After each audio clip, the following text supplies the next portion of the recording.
We provide you the platform to turn your dreams into reality. Give wings to your aspirations with KR Mangalam University. विश्व में इस समय जहां भी युद्ध हो रहा है वहां चीनी कनेक्शन साफ साफ दिखाई दे रहा है। बात रूस यूक्रेन के मोर्चे की हो या ईरान इजराइल और हूती मिलिशिया की, हर वॉर फ्रंट पर चीन खड़ा दिखाई दे रहा है। तो क्या चीन सबको लड़वाकर अपना उल्लू सीधा कर रहा है? क्या बीजिंग ने युद्ध को मुनाफे का मिशन बना लिया है? बीजिंग ने से लाल सागर की दूरी लगभग 7,700 किलोमीटर है, लेकिन लाल सागर में कल चीन की आर्मी ने बड़ी हिमाकत करते हुए जर्मन विमान पर लेजर से हमला कर दिया।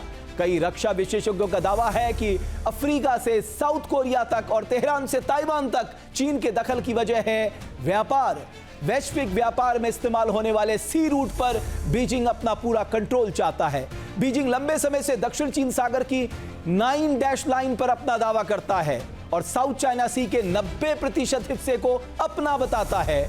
वो इसलिए क्योंकि साउथ चाइना सी से सालाना 246 लाख करोड़ रुपए का व्यापार होता है। दक्षिण चीन सागर का महत्व इसी बात से समझा जा सकता है कि दुनिया भर में होने वाले समुद्री व्यापार से जुड़े 1/3 कार्गो शिप यहां से गुजरते हैं। अगर भारत की बात करें तो इस रूट से उसका सालाना कारोबार 14 लाख करोड़ का है। चीन इंडो पैसिफिक में भी अपनी पकड़ लगातार मजबूत कर रहा है। बीजिंग हिंद महासागर और पश्चिमी प्रशांत महासागर में स्ट्रिंग ऑफ पर्ल्स की साजिश रच रहा है। इसे रणनीतिक ठिकानों का एक नेटवर्क कहा जा सकता है, जिसमें पाकिस्तान का ग्वादर पोर्ट, केनिया का लामू पोर्ट, श्रीलंका की अगर हम बात करें हम्बनटोटा पोर्ट, चटगांव पोर्ट बांग्लादेश में, कंबोडिया का रीम नेवल बेस, ये सारे पोर्ट बेस बनाकर जो स्ट्रिंग ऑफ पर्ल्स की साजिश है वो रच रहा है चीन। हिंद महासागर में चीन कई बार एंटी पायरेसी मिशन के नाम पर अपने युद्धपोत तैनात करने की साजिश रच चुका है। अदन की खाड़ी और लाल सागर के अहम रणनीति ठिकाने में जिबूती में चीन अपना पहला विदेशी नेवल बेस भी बना चुका है। अब चीन अब केवल एशिया और हिंद महासागर तक सीमित नहीं है। अगर आप देखेंगे इस पूरे ग्राफिक्स पे, अगर आप नजर डालेंगे कि उसकी नजर है अपनी मैरीटाइम पावर बनाने की, यानी गेटवे ऑफ यूरोप पर चीन की नजर है। यहां से क्योंकि बड़ा व्यापार होता है, अपना कमांड चाहता है। और यही जो लाल सागर में जो पीएलए की शिप मौजूद है, वो इस बात का संकेत कर रही है कि चीन कितनी बड़ी साजिश रच रहा है, कितने बड़े अटैक की हिमाकत कर रहा है।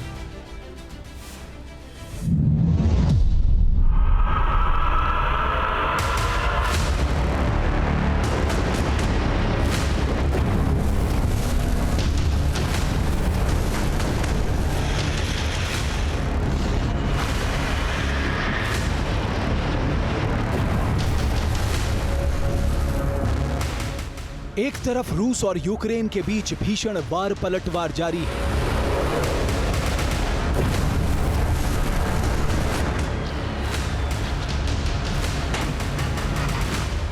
दूसरी तरफ ईरान इजराइल के सीजफायर के बावजूद तनाव चरम पर है।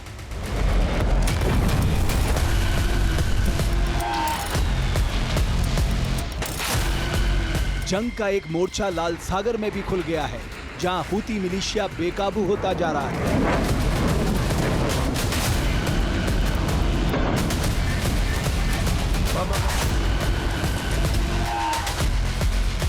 एक और वॉर फ्रंट कोरियन प्रायद्वीप को सुलगाए हुए है। तानाशाह किम की परमाणु धमकी हर गुजरते दिन के साथ बढ़ती जा रही है।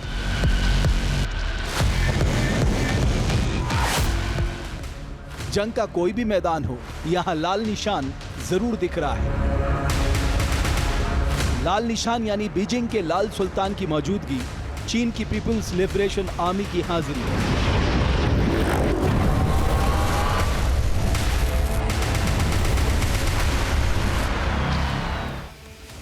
इस समय दुनिया में वॉर के 7 फ्रंट एक्टिव हैं और हर जगह चीन का षड्यंत्र साफ दिख रहा है। दुनिया भर में जारी युद्ध और आपसी संघर्षों में अगर किसी देश ने सबसे ज्यादा फायदा उठाया है तो उसका नाम हाल के वर्षों में चीन है।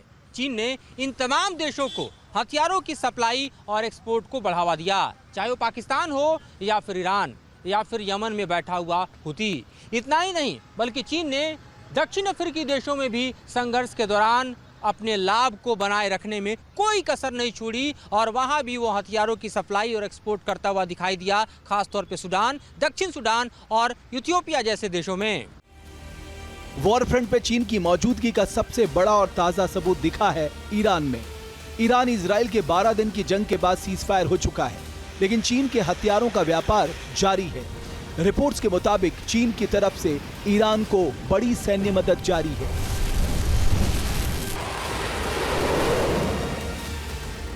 चीन ने ईरान को surface to air missile batteries मुहैया कराई हैं। इसके साथ ही चीन ने अपना HQ-9B एयर डिफेंस सिस्टम भी ईरान को दिया है। बताया जा रहा है कि ईरान ने चीन से 50 J-10C फाइटर जेट खरीदने का समझौता कर लिया है। ईरान के मिसाइल प्रोग्राम को भी चीन मदद कर रहा है। चीन के 2 जहाज 1000 टन सोडियम परक्लोरेट की खेप लेकर हाल ही में ईरान पहुंचे थे। विशेषज्ञों का दावा है कि ईरान की मुल्ला रिजीम और यमन के हूती विद्रोहियों से चीन रणनीतिक स्तर पर रिश्ते मजबूत कर रहा है। दरअसल लाल सागर का इलाका जियोपॉलिटिक्स में बड़ी अहमियत रखता है। एशिया और अफ्रीका के ज्यादातर देशों के लिए Red Sea gateway of Europe है। स्वेज नहर से होते हुए कमर्शियल कार्गो शिप भूमध्य सागर में दाखिल होते हैं। हूती मिलिशिया से रिश्ते बढ़ाकर चीन ये सुनिश्चित करना चाहता है कि किसी भी सूरत में उसके ट्रेड रूट पर असर न पड़े, और यही वजह है कि चाहे ईरान इजराइल का युद्ध हो या फिर हमास और इजराइल की लड़ाई, पिछले 2 साल से होर्मुज स्ट्रेट से लेकर अदन की खाड़ी से गुजरने वाले किसी चाइनीज शिप पर हमला नहीं हुआ है। Stockholm International Peace Research Institute यानी सिप्री के वैश्विक व्यापार रिपोर्ट के मुताबिक चीन ने 44 देशों को अपने हथियार बेचे हैं, जिसमें फाइटर जेट से लेकर ड्रोन और एयर डिफेंस सिस्टम तक शामिल है। इसमें सबसे बड़ा हिस्सा पाकिस्तान का है। चीन ने पाकिस्तान को अपने 63% हथियार बेचे हैं और इन हथियारों में फाइटर जेट के अलावा मिसाइल और एयर डिफेंस सिस्टम शामिल है। ईरान के अलावा रूस यूक्रेन के मोर्चे पर भी चीन बड़े शातिराना अंदाज में बड़ा रोल अदा कर रहा है। 40 महीने से रूस यूक्रेन की जंग जारी है। इसी बीच पहली बार नाटो देश और यूरोपियन यूनियन ने चीन पर आरोप लगाया है। उनका दावा है कि चीन रूसी ड्रोन को घातक बनाने के लिए कलपुर्जों और तकनीक की मदद दे रहा है। रूस के ड्रोन्स पे चीन के पुर्जे लगे होने की खबरों के बीच यूक्रेन ने चीन पर बैन का ऐलान कर दिया है। जेलेंस्की ने चीन की 5 कंपनियों पर प्रतिबंध लगा दिया है।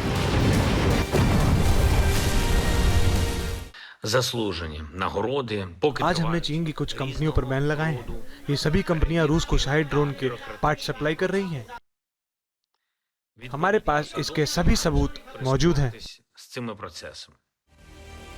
रूस को नॉर्थ कोरिया और चीन खुलकर मदद कर रहे हैं। चीन तो खुलेआम ये बयान भी दे चुका है, वो रूस को हारता हुआ नहीं देख सकता। जहां भक्ति है हर शब्द में, कथाओं में छुपे हैं दिव्य रहस्य और ज्योतिष देता है जीवन को दिशा। धर्म से जुड़ी हर बातों को जानने के लिए हमारे चैनल स्तुति को सब्सक्राइब करें। चैनल पर जाने के लिए इस लिंक पर क्लिक करें।